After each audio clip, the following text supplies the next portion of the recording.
other, and Indiegogo was other people who do the same thing. Keeping dreams alive. And chill. And you get cool shit in the mail. Oh, yeah. And prizes. Any other questions before we roll to the episode? If you don't mind, I'm going to go hit the lights. Yeah. Set the mood. Yeah, we're going to have to move. Are we rolling the thing? Is it?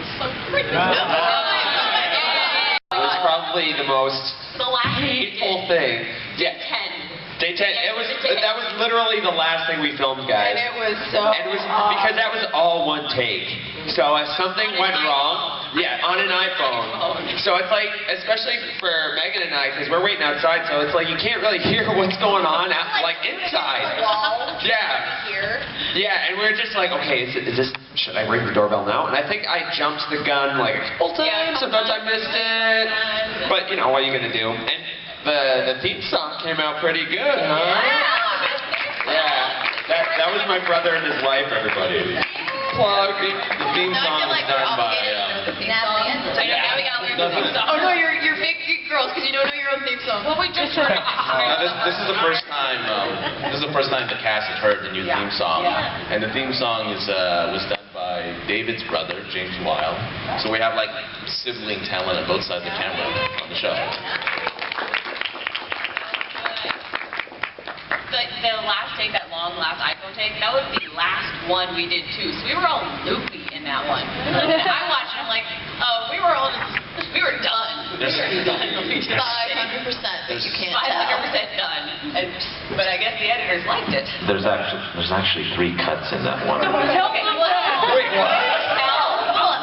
Poor Ronan's face will be so disappointed with the last. Yeah, I can see you cut it on through, but the last bit where the loopy is, I'm like, God, they used the tape over just everything. I'm making the faces behind me again. Done. We were done. And you make mention earlier that you guys might be doing the. Yeah. What's the schedule? How long do we have to wait? Oh, well, I guess we can ask. You want to put up the... Wait for the thing. Wait for the thing.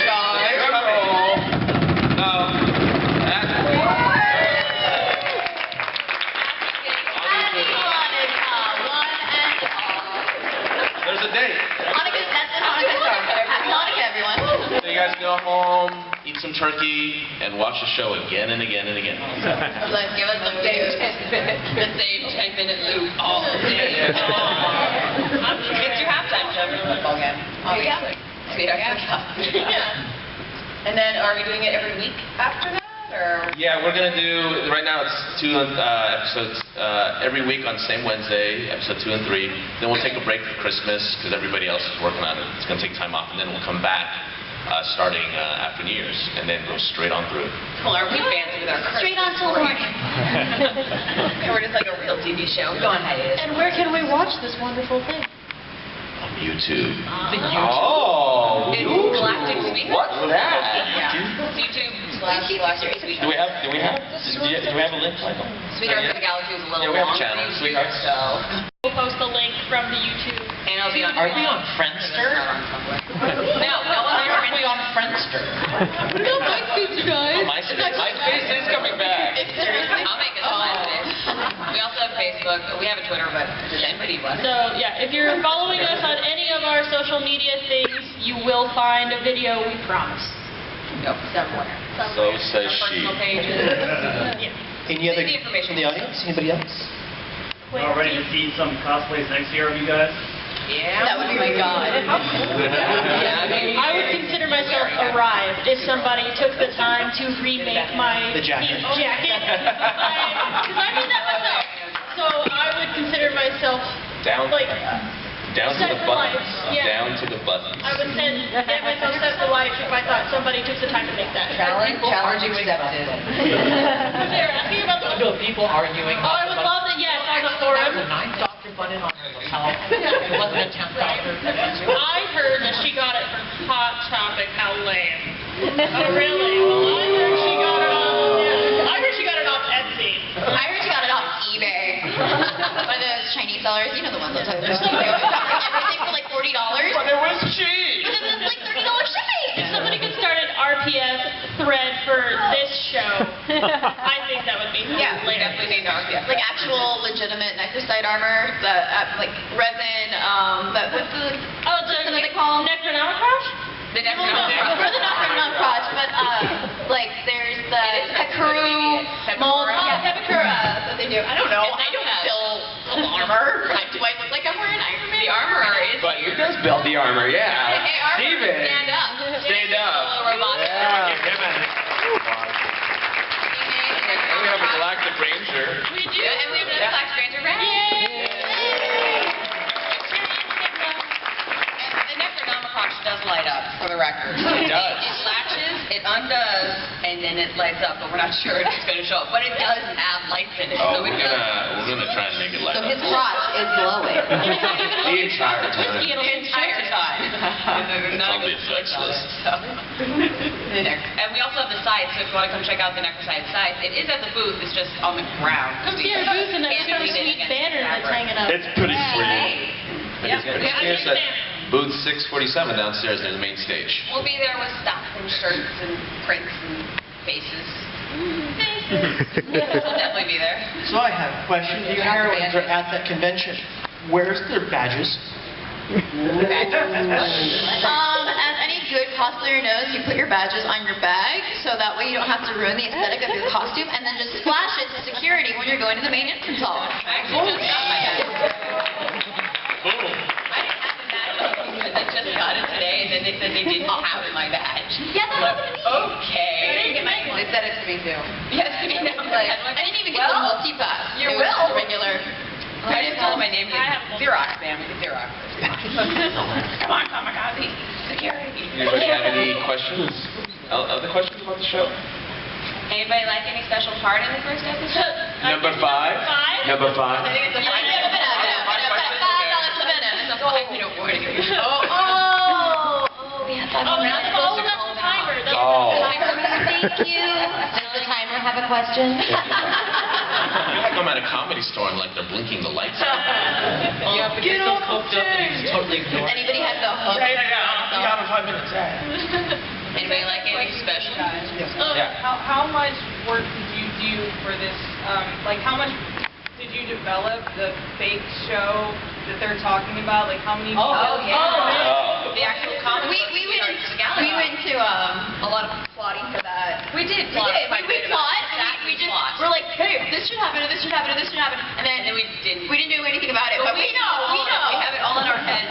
Theoretically, we probably forgot most of it. Like we were talking about how the Galactic Rangers were kind of like the Green Lantern Squad, except for only specific galaxies, and that Element 47 was a rogue on some planet, I can't remember what, and that she harnessed the magical power of the silver element, and that's what her swords are made out of, and that her utility pouch has a wormhole it reaches into everything. It's a wormhole into infinity.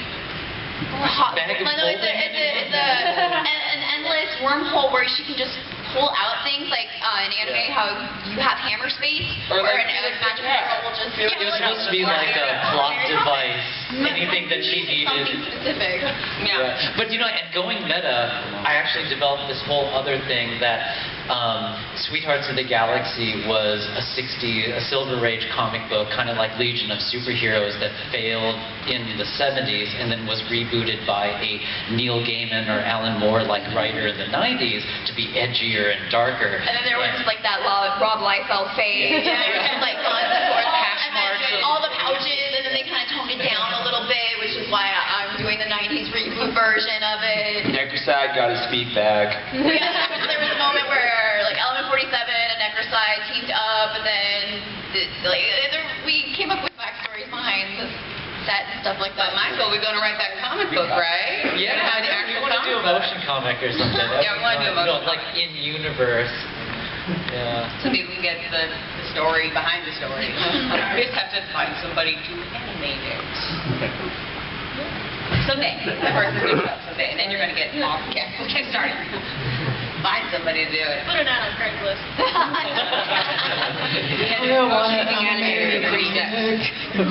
Oh, we got the one.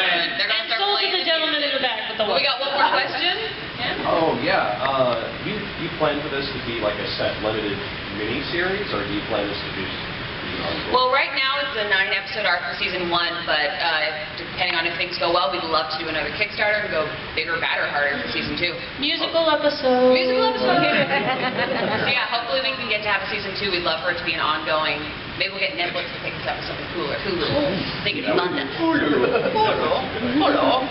we get bought out and David Kelly develops it. I'll replace us with hotter people. The CW. The CW. You're going to be your midnight with him on. I know. You discover Halder replacement. Okay, I think they're going to give us a All right. Thank you so much. Thank you, everybody. I love all of you.